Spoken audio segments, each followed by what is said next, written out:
¿qué son las ciencias bíblicas? Mira, esta pregunta puede ser respondida de diferentes maneras. Un día de estos veía que alguien trataba de responderla diciendo de que mencionaba ahí unas cuantas ciencias y mencionaban también los acercamientos del método histórico crítico, la crítica de la redacción, la crítica de las fuentes, la crítica textual, etcétera. Pero esas son acercamientos del método histórico crítico. Pero cuando hablamos de las ciencias bíblicas, así de manera sencilla, podemos decir, son un conjunto de ciencias auxiliares que nos ayudan en la investigación de la Biblia. Yo a ustedes les mencionaba en clases pasadas de que hay diferentes tipos de lectura de la Biblia. Está, por ejemplo, la lectura devocional o pastoral, que es la que se hace, por ejemplo, en las iglesias, en el sermón del día domingo, ¿no? Una lectura devocional pastoral. Está también la lectura política de la Biblia, que ha sido muy común en América Latina. La lectura política de la Biblia ha sido muy común en América Latina a nivel de las comunidades eclesiales de base y de las iglesias históricas, algunas iglesias históricas, pero también a nivel de ciertas escuelas filosóficas, ¿no? Por ejemplo, la que hiciera el profesor Enrique Dussel, ¿no? La lectura política de Pablo, por ejemplo. Pero aparte de la lectura devocional o pastoral, aparte de la lectura política de la Biblia, también está la lectura artística y literaria, que es la que se ha hecho en las obras de arte y en la literatura universal. Pero, aparte de estas que hemos mencionado, está también la lectura científica o académica de la Biblia. Entonces, en esta cuarta, en la lectura científica o académica de la Biblia, es donde entran las ciencias bíblicas. Aquí es donde entran todas estas ciencias auxiliares que nos ayudan en la investigación del mundo de la Biblia y del texto bíblico. ¿Y cuáles son esas ciencias? Bueno, dentro de las principales están las siguientes. Número uno, las ciencias sociales. Ciencias como la antropología, la sociología, la psicología social, ¿no? Y la psicología en general, ¿no? Todas estas son ciencias auxiliares que, digamos, han contribuido a la investigación científica de la Biblia. Tenemos también la historia. Bueno, yo en esta clase les he enfatizado la importancia de conocer la historia, ¿no?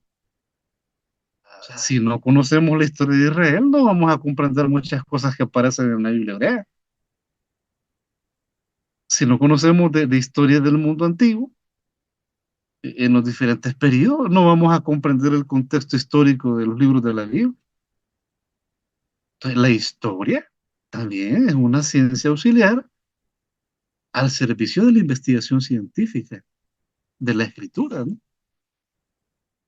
Tenemos también la arqueología, o sea, la arqueología. Por cierto, dentro de esta licenciatura va la materia arqueología bíblica. Ahí vamos a ver, digamos, todos la evolución que esta ciencia ha tenido y los grandes aportes que se han hecho en las últimas décadas.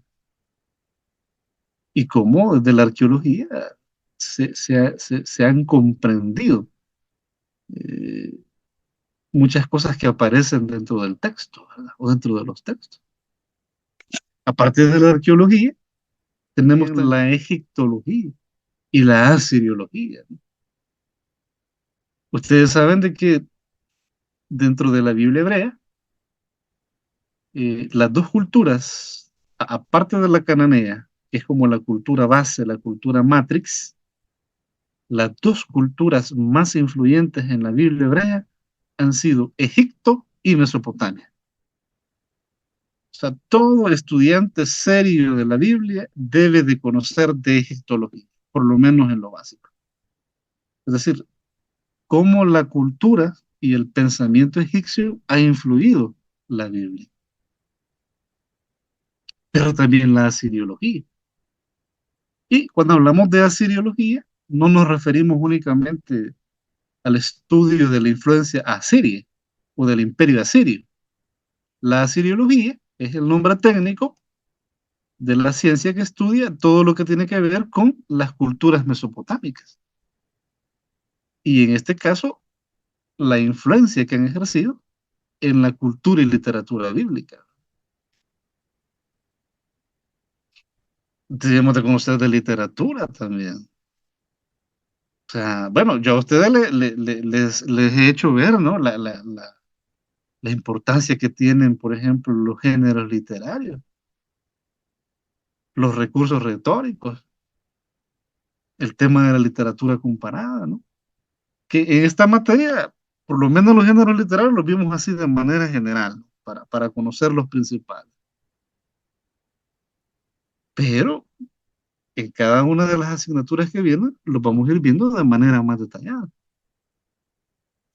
Entonces, por eso la literatura, el conocer de literatura, el conocer de las formas de escribir, los géneros, las estructuras, los recursos retóricos, la pseudoepigrafía, la intertextualidad, todo eso es clave en los estudios bíblicos también.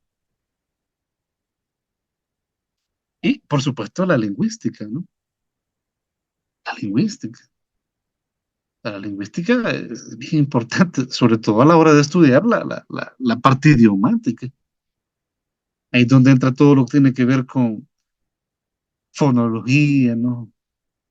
Morfología, sintaxis, semántica, ¿sí? La pragmática, ¿no? Entonces, la lingüística también es una ciencia bíblica, es una ciencia al servicio de la investigación del texto bíblico desde la perspectiva lingüística. Y el tema de las religiones y literatura comparada. ¿Por qué es importante este tema de las religiones y literatura comparada? Ah, porque la Biblia no cayó del cielo, Steve.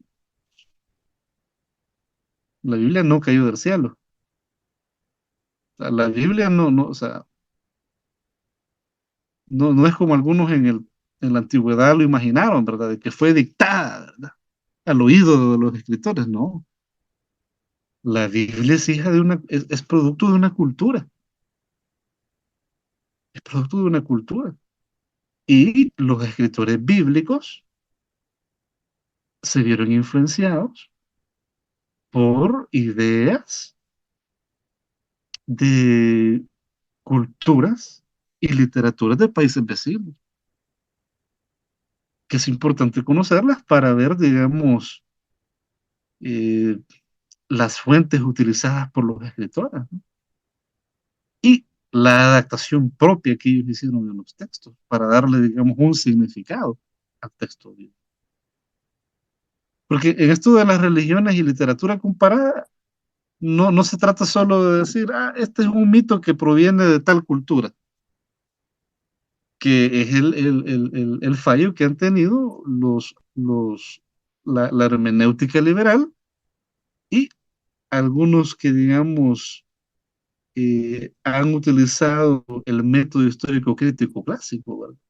Que se han limitado simplemente a desmitificar o a identificar el paralelo. Pero en este punto, uno, luego de identificar el paralelo, uno debe también identificar lo propio del texto bíblico. Porque si bien es cierto, los escritores de la Biblia tomaron a veces cuestiones de otras culturas, de la literatura de otras culturas, pero ellos hicieron también una adaptación propia para la fe y espiritualidad del pueblo judío. Entonces, a grandes rasgos, estas son las ciencias bíblicas. Son, como les decía, un conjunto de ciencias auxiliares que nos ayudan, que contribuyen en la investigación científica o académica de la Biblia.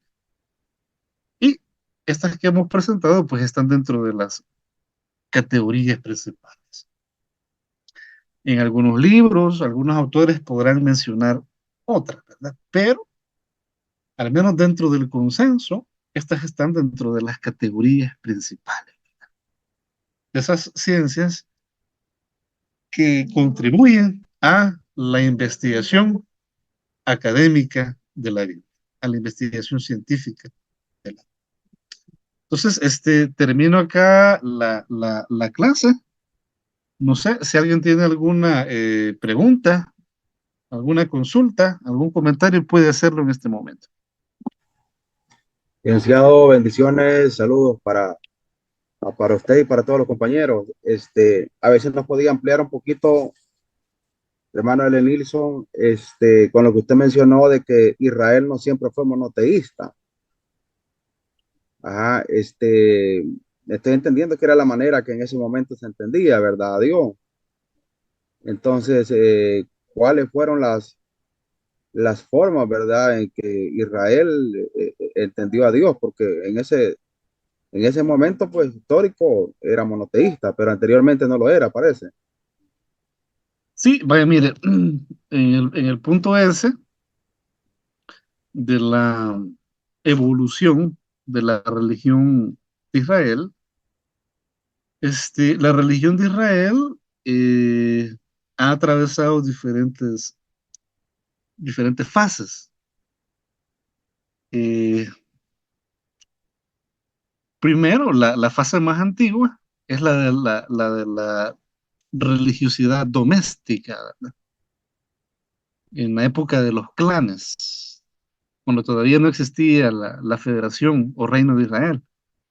En la época de los clanes, en la época nómada y seminómada, prevaleció la religión doméstica. Es decir, cada clan, cada grupo familiar tenía su, sus totén, sus estatuillas, ¿verdad? De dioses, y algunos han planteado de que las estatuillas a veces eran una representación de ancestros de la tribu que ya habían fallecido, ¿verdad? Pero a través de esas figuras, ellos, digamos, mantenían, digamos, su memoria viva y mantenían hasta cierto punto un contacto místico con ellos. Algo que, por ejemplo, lo observamos en algunos relatos del Génesis. Por ejemplo, donde eh, en el caso cuando Raquel había, digamos, tomado los dioses de su padre, ¿verdad? Las estatuillas. Y Labán las andaba buscando, ¿verdad? Raquel se las había llevado. Entonces, son una expresión de esa religiosidad. Luego, ya en la época, digamos, eh, cananea y de los inicios de la Federación Israelita, la religiosidad y espiritualidad que predominó fue la politeísta. Habían diferentes dioses en Canaán y en el antiguo Israel. No había uno solo, ¿verdad? No había uno solo. Y luego ya entre el siglo octavo y el siglo VI va a predominar lo que se conoce como la monolatría, ¿verdad? La monolatría. La monolatría es cuando, digamos, yo tengo mi Dios, pero no niego que hayan otros dioses. Y la monolatría incluso va a llegar hasta la época pues, exílica, ¿no? Y en la Biblia hebrea encontramos expresiones de monolatría, diferentes expresiones de monolatría que cuando lleguen a la materia esta de historia social y religiosa de Israel, ahí lo van a ver con más detalle, ¿verdad? Y la cuarta fase en la evolución de la religión de Israel sería ya la del monoteísmo, ¿verdad? Es decir, cuando ya está la creencia en el Dios único. que, como lo han dicho algunos especialistas, entre ellos el profesor José Luis Sicre, un biblista experto en el Antiguo Testamento, el monoteísmo se va a consolidar más o menos ahí por el siglo III, antes de nuestra era común. Hasta ahí por el siglo III se puede hablar de un monoteísmo eh, definido así como creencia en el Dios único, ¿no? Pero antes de eso hubieron todas las expresiones que hemos mencionado.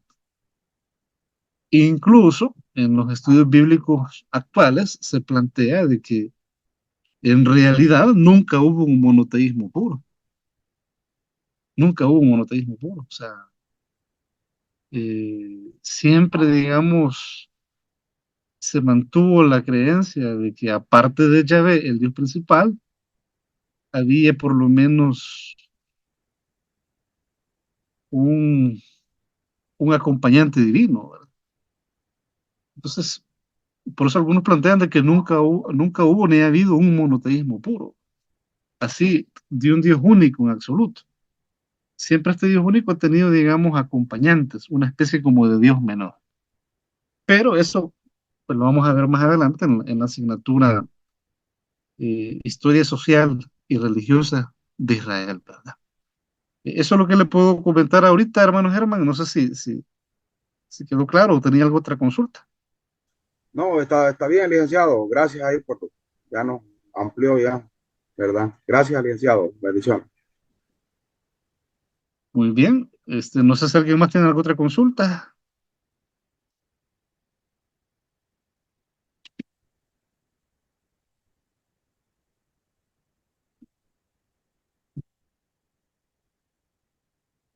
Bien, entonces, si no hubiesen más intervenciones, llegamos hasta aquí con la clase y el día de mañana con la maestra Janet les hago llegar los materiales de la clase de hoy y la respectiva bibliografía, ¿verdad? Para que ustedes de manera autodidacta continúen leyendo, ¿verdad?